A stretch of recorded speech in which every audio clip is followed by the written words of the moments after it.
Welcome dear students. आज के इस वीडियो लेक्चर में हम बीए प्रथम वर्ष के भूगोल के प्रथम प्रश्न पत्र के बारे में पढ़ेंगे। उसमें पहला टॉपिक हम लेंगे भौतिक भूगोल की प्रकृति और कार्यक्षेत्र।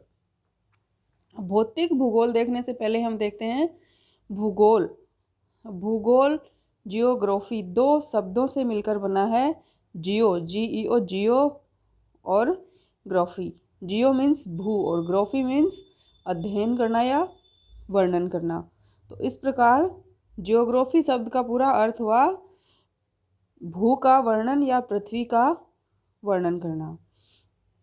जो एक भूगोलवेत्ता थे इरेटोस्थनीज, वो मैथमेटिशियन भी थे, बहुत सारे सब्जेक्ट से जुड़े हुए थे। तो उनको इरेटोस्थनीज को भूगोल का पिता माना जाता है, फादर ऑफ ज्योग्राफी माना जाता है। अब भूगोल के कुछ परिभाषाएं दी गई हैं, उनमें से एक परिभाषा हम देखते हैं। एक भूगोलवेत्ता थे हार्डसॉन महोदय, उन्होंने अपनी पुस्तक में इसकी परिभाषा दी है। पुस्तक का नाम है perspective on the nature of geography. इस पुस्तक में इन्होंने भूगोल की परिभाषा दी है। क्या दी है? कि भूगोल पृथ्वी की सतह की विविधताओं के सही, क्रमबद्ध एवं तार्किक निरूपण तथा व्याख्या से संबंधित है। क्या लिया उन्होंने? भूगोल पृथ्वी की सतह ली, फिर सतह की विविधता और उन विविधताओं का निरूपण और व्याख्या करना है। कैसे? उनका सही रूप में, क्रमबद्ध रूप में और तार्किक रूप में। तो इस प्रकार ये भूगोल। अब भूगोल की मुख्य रूप से दो शाखाएं मानी जाती हैं, भौतिक भूगोल और मानव भूगोल। तो इन भूगोल की दो प्रमुख शाखाओं में से एक प्रमुख शाखा भौतिक भूगोल है। इसका अध्ययन भूगोल के केंद्र को प्रदर्शित करता है। जैसे किसी भी वस्तु, किसी चीज़ का, किसी ऑब्जेक्ट का केंद्र होता है, वैसे ही भूगोल का केंद्र भौतिक भूगोल को माना जाता है। अब भौतिक भूगोल के अंतर्गत हम क्या करते हैं कि पृथ्वी की सतह पर जो द्रष्टव्य दिखने वाले जो प्राकृतिक तथ्य हैं उनका अध्ययन करते हैं। और मानव भूगोल में इसके विपरीत क्या करते हैं कि मानव भूगोल में पृथ्वी की जो सतह पर विद्यमान वे तथ्य जिनके निर्माण में मनुष्य की प्रमुख भूमिका होती है उनका अध्ययन किया जाता है मानव भूगोल में। वास्तव में मानव भूगोल मनुष्य और प्रकृति की परस्पर प्रक्रियाएं जो हैं उनके फलस्वरूप पृथ्वी की सतह पर जो परिवर्तन होते हैं उनसे संबंधित होता है मानव भूगोल। अब भौतिक भूगोल के बारे में हम पढ़ते हैं कैसे इसका विकास हुआ। जो बहुत सारे जो भूगोलवेत्ता थे इन्होंने इसके विकास में योगदान दिया और अपने अपने अनुसार इसकी बहुत सारी परिभाषाएं दी हैं। जैसे यूनानी दार्शनिक प्लेटो, अरस्तु, इतिहासकार हेरोडोटस और थुसिडीज, इन सब ने भूगोल का स्वरूप भौतिक भूगोल में ही देखा कि इन सब के अनुसार भूगोल का मतलब भौतिक भूगोल ही है। उनके विचार से क्या था कि पृथ्वी के ऊपर जो भी हमें दिखाई दे रहा है, पृथ्वी का जो स्वरूप दिखाई दे रहा है वही भूगोल है और वही भौतिक भूगोल है। और वास्तव में भौतिक भूगोल विज्ञान की कोई अलग शाखा नहीं है, बल्कि इसमें भौतिक विज्ञान, फिजिक्स के मूलभूत जो सिद्धांत हैं उनका संगठित रूप इसमें आता है। अब इन सिद्धांतों का चयन इसमें इसलिए होता है कि पृथ्वी तल पर स्थान स्थान पर भिन्न भिन्न प्रकार का भौतिक वातावरण होता है और उसका चल और अचल सभी प्रकार की वस्तुओं पर भिन्न भिन्न प्रकार का प्रभाव पड़ता है। इसलिए इन मूलभूत सिद्धांतों को इसमें शामिल किया जाता है। वास्तव में जब पृथ्वी की उत्पत्ति हुई थी उसके साथ ही भौतिक भूगोल का जन्म हो गया था और फिर धीरे धीरे कालांतर में क्या हुआ कि अन्य जीवों, अन्य वनस्पति, मानव, इन सब का विकास हुआ। मानव के उद्भव के साथ ही मानव भूगोल की शाखा भी बन गई। अतः भौतिक भूगोल निसंदेह स्वयं भूगोल विषय जितना ही पुराना कहा जा सकता है, क्योंकि जब से हम पढ़ते हैं भूगोल के बारे में तब से भौतिक भूगोल का जन्म हो चुका था। भूगोल का संबंध पृथ्वी से है, हम जानते हैं। और भौतिक भूगोल में भी पृथ्वी का ही अध्ययन किया जाता है। इस प्रकार भूगोल और भौतिक भूगोल एक दूसरे के पूरक हैं। एक दार्शनिक थे, फ्रिंच और टिवार था, एक मतलब विद्वान थे। इन्होंने भूगोल को भूतल का विज्ञान कहा। क्या कहा? साइंस ऑफ अर्थ सरफेस, भूतल का विज्ञान। जबकि एक अन्य जो विद्वान थे आर्थर होम्स, उन्होंने क्या माना कि मानव के निवास स्थल का अध्ययन ये है भूगोल। तो इस प्रकार हम देखते हैं कि भूगोल में प्राकृतिक और मानवीय दोनों तत्वों या दोनों और प्रक्रियाओं का भूतल पर पाए जाने वाली विभिन्नताओं के साथ अध्ययन करते हैं।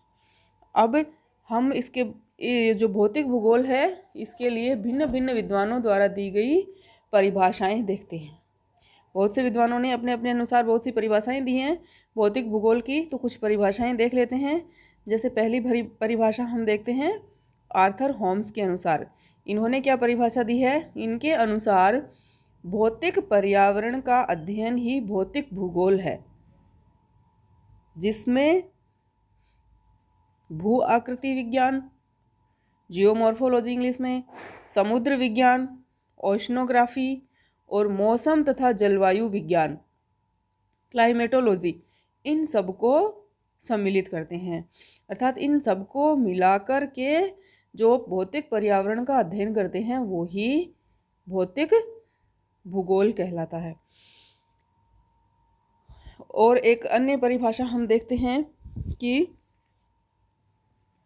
जो आर्थर एन स्ट्रोलर थे, इन्होंने भौतिक भूगोल की परिभाषा देते हुए क्या लिखा है कि भौतिक भूगोल प्राकृतिक विज्ञान के आधारभूत सिद्धांतों का समूह है जो इस दृष्टि से चुने गए हैं। जो आधारभूत सिद्धांत हैं वो किस तरह से चुने गए हैं कि उनमें मुख्यतः पर्यावरण के प्रभाव को सम्मिलित किया जाता रहे जो पृथ्वी पर स्थान स्थान पर भिन्न भिन्न होता है। तो ये परिभाषा थी आर्थर एन स्ट्रोलर के अनुसार।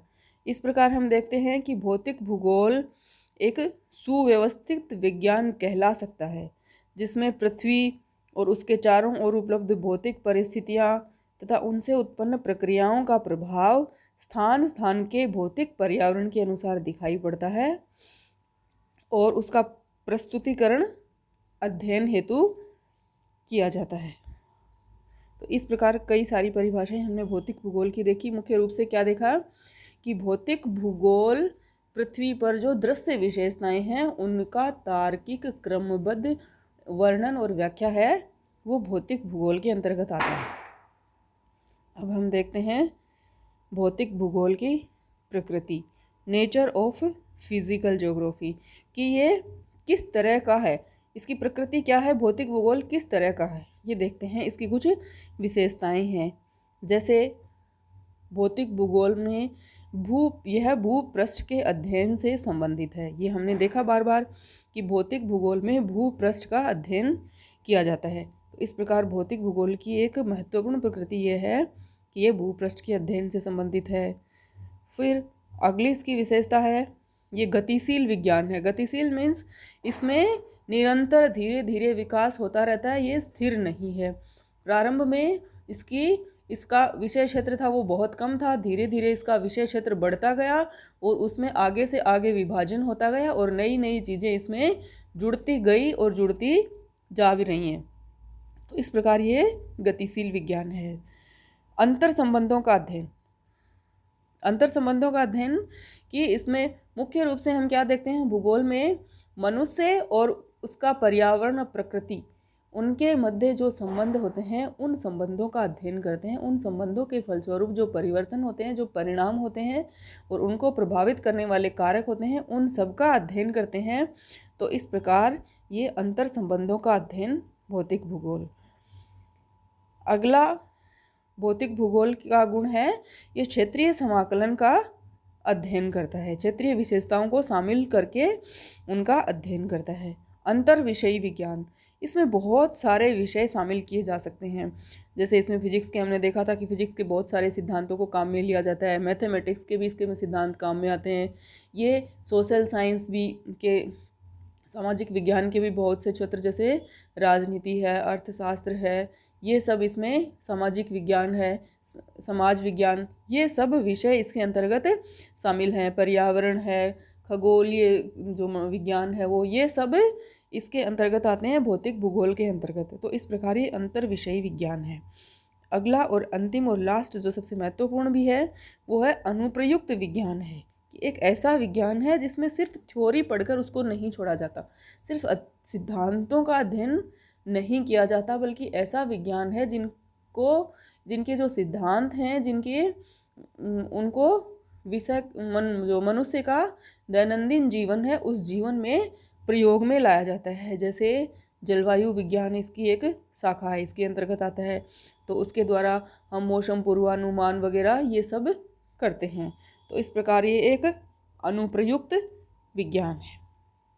अब हम देखते हैं भौतिक भूगोल का विषय क्षेत्र, स्कोप ऑफ फिजिकल ज्योग्राफी।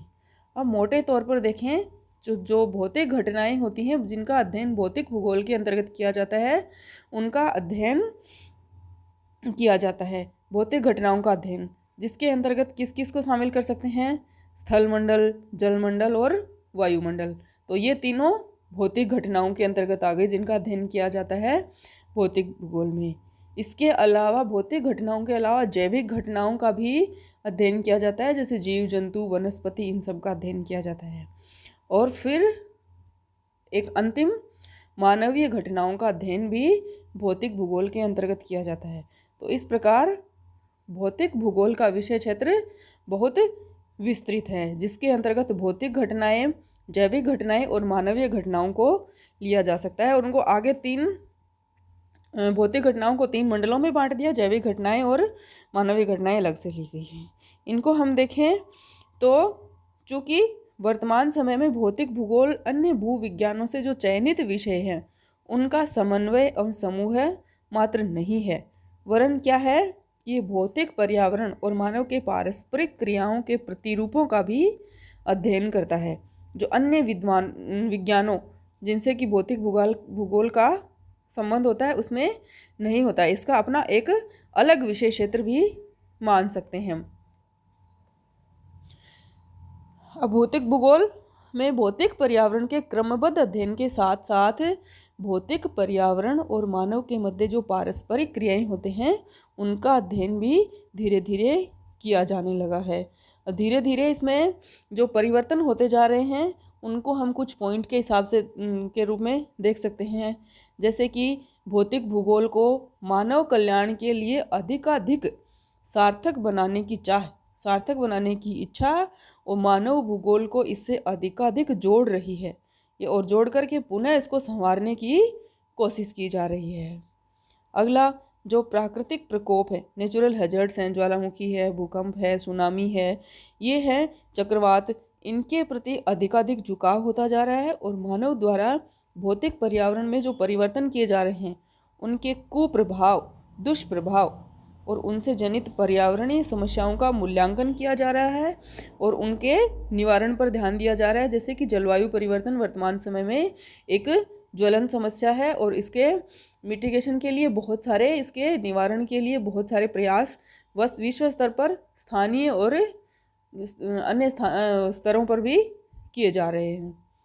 एक अगला जो इसमें परिवर्तन होता जा रहा है वर्तमान समय में वो है कि भौतिक भूगोल के कुछ विशिष्ट पहलुओं जैसे कि इकोलॉजी, पारिस्थितिकी है, जल विज्ञान है, हाइड्रोलॉजी, प्लेट विवर्तनिकी, प्लेट टेक्टोनिक्स, इन सब के अध्ययन की ओर झुकाव बढ़ता जा रहा है। इस प्रकार स्पष्ट है कि वर्तमान समय में भौतिक भूगोल के अध्ययन के अंतर्गत स्थलमंडल, जलमंडल, वायुमंडल, जीवमंडल, इन सब के क्रमबद्ध अध्ययन और इनके मध्य जो पारस्परिक क्रियाएं और अंतर संबंध हैं उनके अध्ययन को सम्मिलित किया जाता है। Thank you.